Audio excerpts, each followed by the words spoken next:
Baik, selamat pagi Bapak. Sembuh. Perkenalkan, nama saya Lilis, selaku akademisi pada rumah sakit ini. Sebelumnya, terima kasih banyak karena Bapak sudah berkunjung di provinsi kami. Nah, pada kesempatan ini, saya akan melakukan pengkajian konseling gizi kepada Bapak. Sebelumnya, boleh saya tahu nama dan umur Bapak berapa? Dengan nama Patio, usia saya 48 tahun.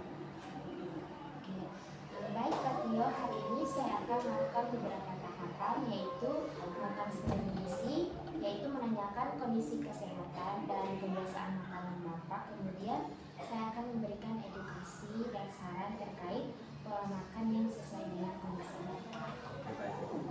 Wawancara ini akan berlangsung beberapa menit. Apakah Bapak bersedia untuk saya wawancarai? Baik, Baik Pak Tio, kalau begitu kita mulai ya. Pak Tio, sebelum masuk ke pengkajian lebih lanjut, saya akan melakukan screening gizi terlebih dahulu untuk mengetahui Bapak memiliki risiko masalah gizi. Apakah dalam beberapa bulan terakhir ini berat badan Bapak mengalami penurunan? Ya Ibu. Apakah nafsu makan Bapak juga mengalami penurunan atau kesulitan menerima makanan? Saat ini saya sering kesulitan makan, nafsu makan saya juga menurun.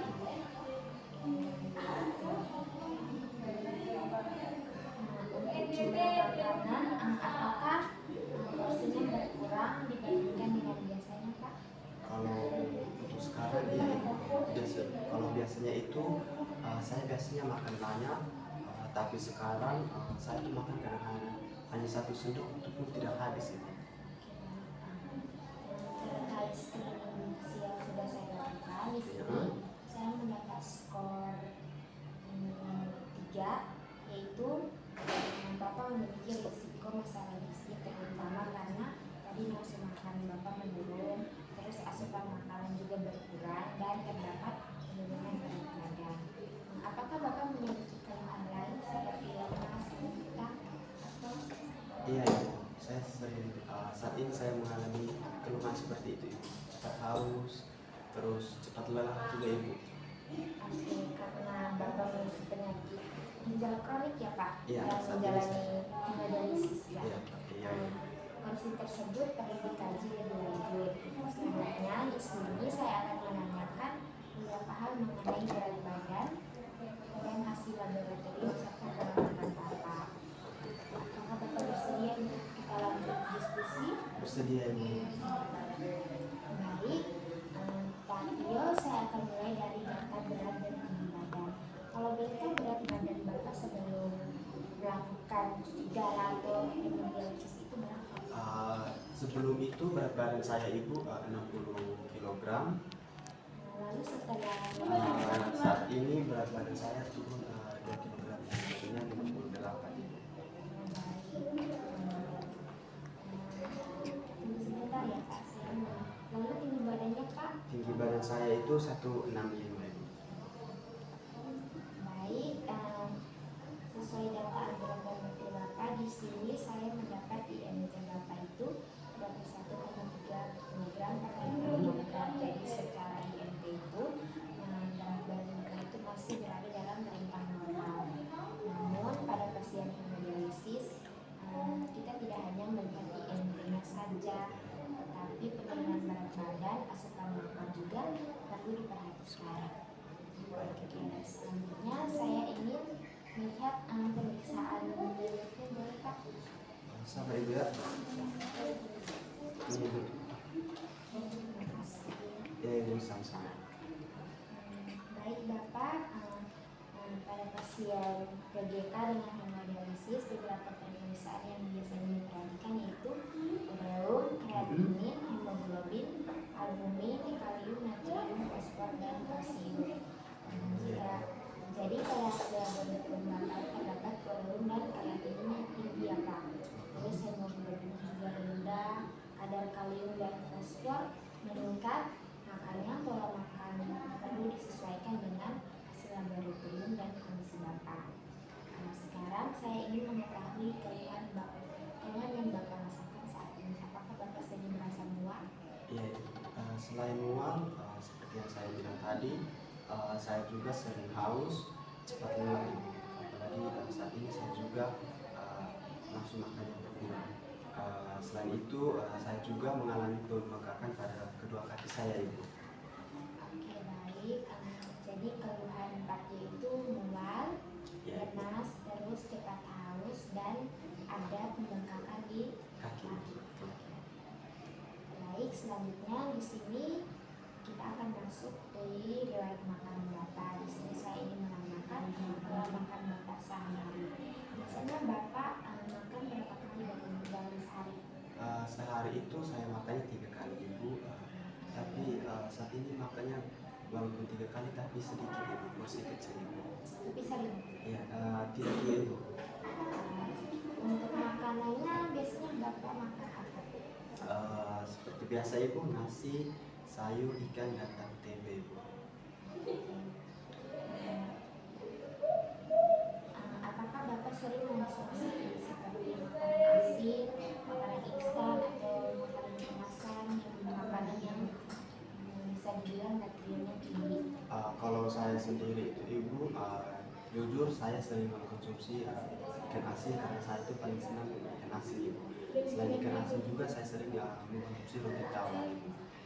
Selain itu makanan cepat saji juga karena saya kan orang yang kerja ibu, jadi tidak sempat untuk masak, jadi saya langsung beli makanan siap saji ibu. Untuk konsumsi air minumnya itu masih sering berapa kali dalam sehari? Itu sering konsumsi ibu, itu saya pokoknya kalau air minum itu saya sering konsumsi juga mungkin karena keseringan haus ya, ibu. Baik Kak Tio, untuk dari hasil dari makanan yang Bapak konsumsi tadi, untuk pasien hemodialisis kita perlu meningkatkan jumlah cairan dengan anjuran dokter dan ahli karena pada kemampuan ginjal saat membuang cairan itu banyak, jadi Bapak harus mengkonsumsi cairan harus banyak. Oh ya, baik-baik ibu. Oke, selanjutnya saya ingin bertanya, apakah Bapak sudah lama menjalani proses masa hemodialisis ini? Untuk proses hemodialisis ini saya itu sudah sekitar 2 tahun ibu. Ya, Kalau boleh tahu dalam 1 minggu itu berapa kali Pak? itu 1 minggu 1 kali ibu. Baik Bapak, di sini selanjutnya saya akan menanyakan kebiasaan makanan Bapak. Bapak biasanya sering mengonsumsi makanan apa? Kalau makanan sendiri itu ibu, saya sendiri paling senang makanan yang asin-asin ibu, seperti ikan asin, terus roti tawar juga ibu. Karena saya tuh setiap pagi tuh pasti kalau baru bangun setelah sebelum makan itu saya biasanya sering makan dulu dengan roti ibu, roti tawar. Itu roti tawarnya kosong ibu. Selain itu juga saya sering makan gorengan, apalagi kalau pada saat jam kerja terlalu sibuk. Selain itu juga ibu, saya biasanya makan siap saji karena saya untuk jam masaknya tidak ada ibu karena sibuk di kantor ibu. Oke, baik Bapak, terima kasih karena sudah menjawab pertanyaan saya. Di sini saya mempunyai ada form kuesioner yaitu FFQ, di mana di sini nanti saya akan memberikan kepada Bapak untuk Bapak cek sendiri terkait bahan makanan apa saja yang sering Bapak konsumsi dalam jangka waktu yang lama. Jadi Bapak bisa isi sendiri. Berarti ini isinya dengan ini tinggal dicetak saja. Ya, cetak saya seperti kalau nasi, kalau Bapak makan 2 hari, Bapak cetaknya bisa 1 hari per hari. Kalau bahan makanan 2 minggu sekali, berarti cetaknya bisa 1.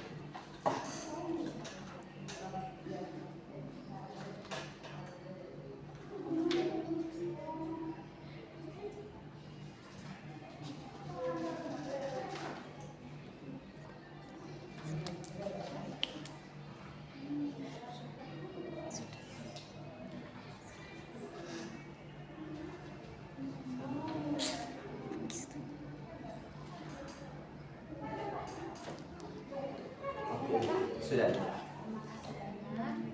Selanjutnya di sini saya juga mempunyai form mengenai kalau jalan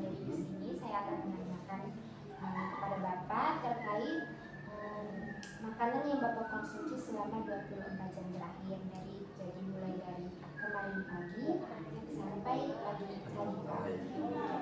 Jadi Bapak kemarin pagi itu Bapak makan pagi dengan apa Pak? Kemarin pagi itu Ibu saya makannya itu nasi putih.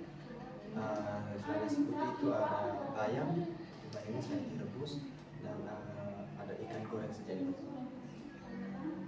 Terus buahnya ya ada Pak? Buahnya buah pisang Ibu. Itu di jam 10 pisang saya makan. Nasi putihnya berapa centok Pak? Itu saya ambilnya. Bapak, di sini saya akan melakukan recall 24 jam, yaitu menanyakan kembali makanan apa saja yang Bapak konsumsi dari pagi, kemarin pagi hingga pada pagi hari ini. Jadi Bapak, kemarin pagi itu Bapak konsumsi apa saja? Kemarin itu hanya nasi putih, ada bayamnya itu direbus dan ikannya digoreng Ibu. Buahnya? Buahnya itu buah pisang Ibu, itu makannya di jam 10. Itu ada satu buah saja pisang. Jadi pisang ini selingan ya Pak? Ya. Terus makan siangnya apa Pak? Untuk makan siang sendiri itu masih ada nasi putih Ibu, terus ada sayurnya masih sayur bayam, ada ikan, ada tahu goreng juga Ibu, masih dengan ikan goreng juga. Terus di sore hari mungkin Bapak ada selingan? Untuk kalau sore harinya itu di jam 4:30 Ibu, itu saya ada makannya ubi rebus, itu ada 2 potong. Terus malamnya Pak? Malam sendiri itu masih nasi putih, ada tahu dan tempe, ada sayurnya itu ada ini labu siam. Itu labu siamnya juga direbus. Hanya labu siam ya Pak? Iya. Tidak tanpa apa-apa? Tidak ada itu. Terus malam sebelum tidur Bapak makan apa? Itu tidak ada Ibu. Ya. Oke baik. Dari ini saya akan menanyakan jumlah makanan yang dikonsumsi. Jadi pagi itu biasanya Bapak konsumsi nasi putih itu berapa jam?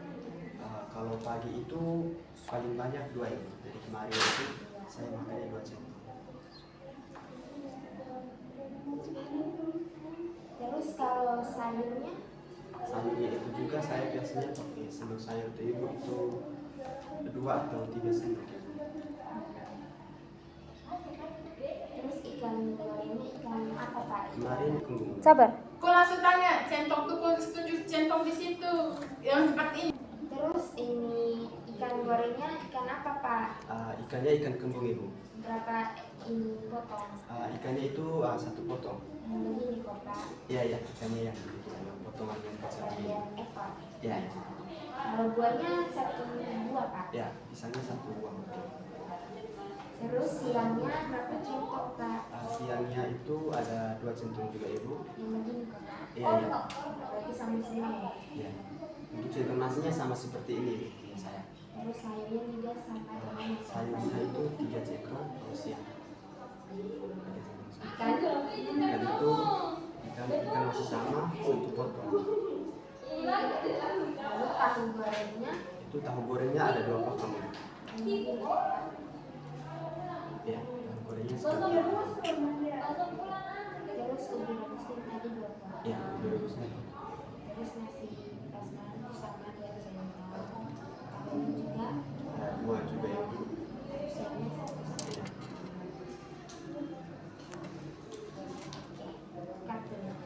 Baik Bapak, terima kasih banyak karena Bapak sudah menjawab pertanyaan yang saya tanyakan tadi. Di sini dari hasil pengkajian tadi, masalah utama yang perlu kita perhatikan itu adalah asupan makanan Bapak yang tadinya berkurang. Hal ini dapat menyebabkan tubuh kekurangan energi dan protein sehingga Bapak itu biasa merasakan lemas dan juga haus. Pada kondisi penyakit ginjal kronik dengan KD, pola makan itu harus tetap diatur sehingga tujuannya itu bukan berarti Bapak tidak boleh makan protein atau minuman sama sekali, tetapi jumlah dan jenisnya itu harus untuk proteinnya itu Bapak butuhkan protein karena sedang menjalani hemodialisis. Terus Bapak sebaiknya mengurangi makanan asin seperti ikan asin atau makanan instan lainnya. Terus selain itu untuk minum Bapak jangan menambah jumlah cairan sendiri hanya karena merasa haus, tapi tetap minum air putih ya Pak, tidak boleh tambahan cairan alkohol. Terus jumlah cairannya itu harus banyak sehingga tubuh Bapak tidak mengalami dehidrasi. Terus karena Bapak sering mual dan muntah, saya menyarankan Bapak untuk makan dalam porsi kecil tapi sering, misalnya 5 sampai 6 kali sesuai toleransi makan Bapak. Terus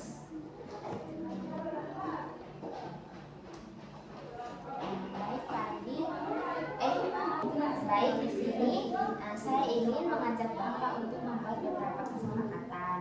Yang pertama, Bapak akan mengurangi makanan asin dan makanan cepat saji. Terus yang kedua, Bapak harus berusaha makan sesuai jadwal dan tidak melewatkan waktu makan. Terus yang ketiga, Bapak juga harus mengikuti pembatasan cairan sesuai anjuran tenaga kesehatan. Terus yang keempat itu Bapak tetap menjalani hemodialisis sesuai jadwal. Terus yang kelima itu pada perjalanan kita akan mengevaluasi berat badan, asupan, serta keluhan yang Bapak butuhkan seperti gula, dan apakah Bapak bersedia terhadap kesepakatan ini? Saya bersedia Ibu. Baik Pak Tio, jadi kesimpulannya adalah karena Bapak sedang menjalani masa hemodialisis dan mengalami penurunan nafsu makan, kita perlu menjaga asupan energi dan protein supaya tetap cukup. Terus Bapak juga perlu membatasi garam, mengandung cairan, serta menyesuaikan makanan yang mengandung tinggi kalium dan fosfor berdasarkan hasil laboratorium Bapak. Terus Bapak tidak perlu takut untuk makan, yang penting Bapak memilih jenis makanan yang tepat dan mengatur jumlahnya seperti saya bilang tadi, makan dengan porsi kecil tapi sering. Jangan lupa kita menjalani hemodialisis sesuai jadwal dan mengikuti anjuran dokter ya Pak. Dan Bapak, saya berharap Bapak dapat mulai menerapkan perubahan kecil tersebut secara bertahap. Jika membuat semakin berat, tidak mampu makan atau mengalami pembengkakan atau beban lainnya, segera sampaikan kepada kami atau Bapak tidak akan ke sini. Bapak, terima kasih atas waktunya. Semoga Bapak diberikan kesehatan dan proses hemodialisis Bapak berjalan dengan baik. Selamat aktivitas Bapak. Terima kasih banyak Ibu, saya permisi.